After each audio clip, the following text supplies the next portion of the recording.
Is there such thing as fate? And to what extent do we control our destiny? In 102 minutes, Brian Clark is working in his office in the South Tower when the plane slammed into the building. Clark must journey through the collapsing and burning tower to escape his demise. Later in the book, Clark meets Stanley. He decides to help Stanley and they journey through the tower together. Later, on the 31st floor, they find a working phone.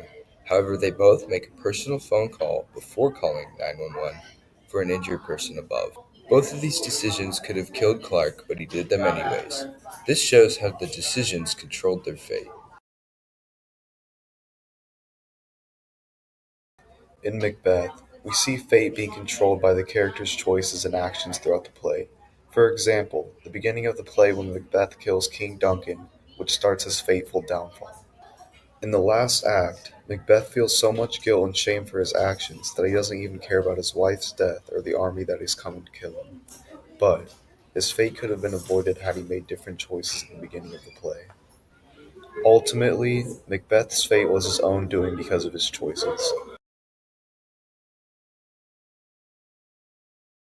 In the lottery, the way fate is used is to control the population and chooses someone's destiny by chance and not by vote.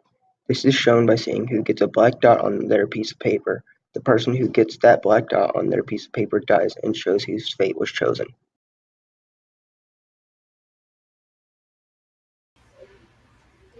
When Thanos says "little one," it's a simple calculus. The universe is finite. Its resources finite. If life is left unchecked, life will cease to exist. It needs correcting.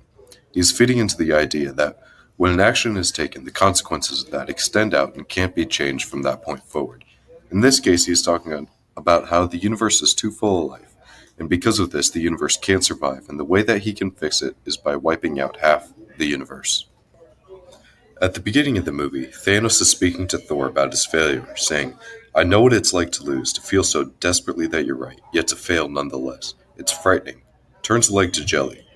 I ask you to what end? Dread from it, run from it. Destiny arrives all the same. And now it's here.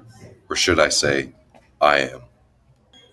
The interesting part of this quote is that he considers himself Destiny. When he announces himself as Destiny, he's explaining to Thor that there is nothing anyone can do to stop him from accomplishing his goal.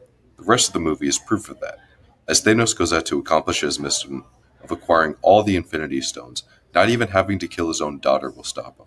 This is a testament to how destiny is started by a few select actions but cannot be reversed no matter how hard you try. Fate exists in the way that your choices determine your fate. When a fateful decision is made, there is nothing one can do to reverse the course that has been set out for them.